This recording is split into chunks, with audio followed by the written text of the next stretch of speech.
শহীদ নুরুল ইসলাম ফারুকী। তিনি channel I A শান্তির পথের কাফেলা নামে দুইটি প্রোগ্রাম এবং মাই টিভি হক কথা প্রোগ্রাম উপস্থাপনা করতেন। তিনি কাফেলা অনুষ্ঠানের প্রচারণার জন্য বহু দেশ ভ্রমণ করেন এবং তিনি মার্কিন যুক্তরাষ্ট্রের মালয়েশিয়া, সৌদি আরব, ভারত, শ্রীলঙ্কা, জর্ডান, তুরস্ক, ইতালি, ইরান, মিশর সহ বহু দেশ ভ্রমণ করেন। শহীদ নুরুল ইসলাম ফারুকীর জন্ম ২৪শে নভেম্বর ১৯৫৯ সালে পঞ্চগড় জেলার বোদা উপজেলার বটশী ইউনিয়নের নাউতারি নবাগঞ্জ গ্রামে এক সম্ভ্রান্ত মুসলিম পরিবারে জন্মগ্রহণ করেন তিনি। আজকের ভিডিওতে শহীদ নুরুল ইসলাম ফারুকীর জীবনী তুলে ধরব, তাই শেষ পর্যন্ত দেখার অনুরোধ রইল।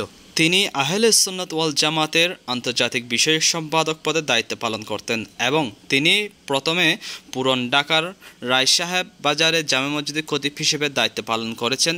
তার কিছুদিন পর ঢাকা কেরানীগঞ্জের নুরানিয়ার সিস্তিয়া আলিয়া মাদ্রাসার প্রধান হিসেবে যোগদান করেন।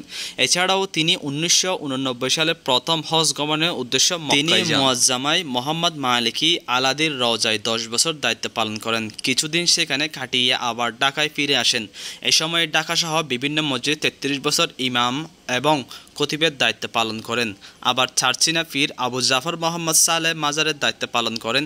তিনি সারা দেশে ওয়াজ মাহফিল করতেন, সুন্নিয়তের পক্ষে যুক্তিযুক্ত প্রাধান্য দলিল উপস্থাপন করতেন। এছাড়াও সুপ্রিম কোর্ট মসজিদের খতিব হিসেবে দায়িত্ব পালন করতেন। রাজনৈতিক তিনি একজন প্রেসিডিয়াম সদস্য এবং আহলে সুন্নাত ওয়াল জামাতের আন্তর্জাতিক বিষয় সম্পাদক দায়িত্বরত ছিলেন এবং বাংলাদেশ ইসলামী ফ্রন্টের প্রেসিডিয়াম সদস্য হিসেবে দায়িত্ব পালন করেছিলেন, যা কয়েকটি ইসলামী গোষ্ঠীর প্ল্যাটফর্ম। এটা হচ্ছে শহীদ মিল্লাত হজরত আল্লামা শাইখ নুরুল ইসলাম ফারুকী রহমতুল্লাহ আলাইহির মাজার শরীফ।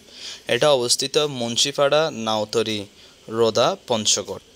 শহীদ আল্লামা নুরুল ইসলাম ফারুকীর তার নিজ গ্রামে প্রাথমিক ও উচ্চ মাধ্যমিক শিক্ষা অর্জন করেন। ১৯৭৫ সালে নীলফামারী জেলার ডোমার থানার অন্তর্গত চিলাহাটি জামিউল উলুম সিনিয়র মাদ্রাসা থেকে দাখিল, পরবর্তীতে একই মাদ্রাসা থেকে আলিম পাশ করেন। ১৯৭৯ সালে প্রাচীনতম ঐতিহাসিক চারচিনা দারুস সুন্নাত কামিল মাদ্রাসা থেকে আলিম ও কামিল হাদিস বিভাগ ডিগ্রি লাভ করেন। ১৯৮১ সালে নীলফামারী সরকারি কলেজ থেকে মানবিক বিভাগে উচ্চ মাধ্যমিক পাশ করেন। জগন্নাথ কলেজ থেকে মানবিক বিভাগে স্নাতক করেন। তার জ্ঞান ও মেধার প্রখরতা এমন ছিল যে তিনি ছাত্র জীবন থেকে লেখালেখি, বক্তৃতা এবং কোরআন তেলাওয়াতে প্রথম স্থান অধিকার লাভ করতেন। চ্যানেল আইয়ের ইসলামিক অনুষ্ঠান কাফেলা ও শান্তির পথের অনুষ্ঠানের মধ্যে ব্যাপক জনপ্রিয়তা অর্জন করেন। এই অনুষ্ঠানের মাধ্যমে তিনি বাংলাদেশ সহ বাংলা ভাষাভাষী মানুষের নিকট বেশ জনপ্রিয় হয়ে ওঠেন।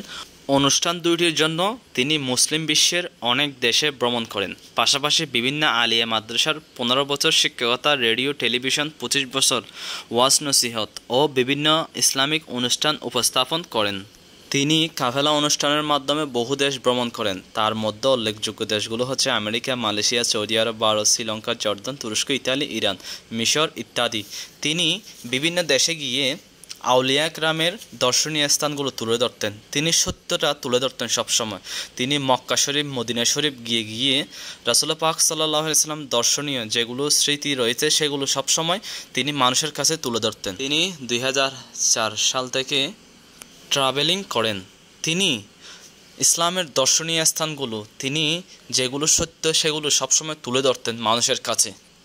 পুরো ওয়ার্ল্ডের মধ্যে তিনি একমাত্র ব্যক্তি, তার আগে কোনো ব্যক্তি ট্রাভেলিং করেননি এবং কোনো ব্লগ ভিডিও করতেন না। তিনি সর্বপ্রথম ব্যক্তি যিনি অনলাইন ব্যক্তিত্ব ছিলেন, যিনি অনলাইনের মধ্যে সর্বপ্রথম সব কিছুই তুলে ধরতেন। ২০১৪ সালের ২৭ আগস্ট রাতে রাজধানীর ১৭৪ পূর্ব রাজাবাজারের নিজ বাসায় দুর্বৃত্তরা ইসলামী পরিচয়ে চরমপন্থীরা তাকে গলা কেটে হত্যা করে। শহীদ নুরুল ইসলাম ফারুকীর মৃত্যুর পর থেকে বর্তমান এখন দায়িত্ব পালন করে যাচ্ছেন আবুল কাশেম ফজলুল হক, যিনাকে স্ক্রিনের মধ্যে দেখতে পাচ্ছেন।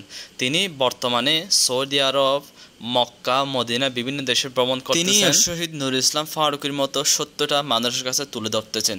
তিনিও আউলিয়া কারামের, সাহাবায়ে কারামের, নবী রাসূলগণের সত্যটা মানুষের কাছে তুলে ধরতেছেন। শহীদ নুরুল ইসলাম ফারুকী হুজুরের মৃত্যুর পর থেকে আবুল কাশেম ফজলুল হক তিনি এখন চ্যানেল আইনের মধ্যে উপস্থাপনা করতেছেন। শহীদ আল্লামা নুরুল ইসলাম ফারুকী ছিলেন একজন প্রতিষ্ঠাতা ট্রাভেলিংয়ের এবং এখন আবুল কাশেম ফজলুল হক, পৃষ্ঠা 64। রাসূল পাকের সত্য জীবনী তুলে ধরার জন্য, আউলিয়া কেরামের সত্য জীবনী তুলে ধরার জন্য, সাহাবায়ে কেরামের জীবনী তুলে ধরার জন্য এখন দায়িত্ব পালন করে যাচ্ছেন আবুল কাশেম ফজলুল হক, যিনাকে স্ক্রিনের মধ্যে দেখতে পাচ্ছেন আপনারা। মিডিয়া জগতে সুন্নিয়তের পক্ষে আলোড়ন সৃষ্টিকারী ব্যক্তিত্ব শহীদ মিল্লাত আল্লামা নুরুল ইসলাম ফারুকী রহমতুল্লাহ আলাইকে এদেশের বাতিল অপশক্তি ওয়াহাবি জঙ্গি গোষ্ঠী অত্যন্ত নির্মমভাবে জবাই করে হত্যা করে। মাওলানা নুরুল ইসলাম ফারুকী সংসার জীবনে 2 বিয়ে করেন। তার 2 সংসারের 4 ছেলে ও 2 মেয়ে আছে। ছেলেরা হলেন মাসদুর ফারুকী, ফয়সাল ফারুকী, মোহাম্মদ ফুরাদ ফারুকী ও আহমদ রেজা ফারুকী। মেয়ে হলেন হুরাইরা,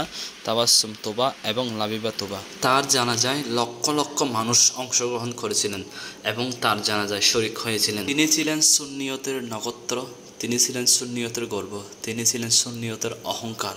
তার ঋণ কখনো সুন্নিয়ত বলতে পারবে না। মহান আল্লাহ পাক তাকে জান্নাতুল ফেরদৌস নসিব করুন, আমিন। আসসালামু আলাইকুম রহমতুল্লাহ।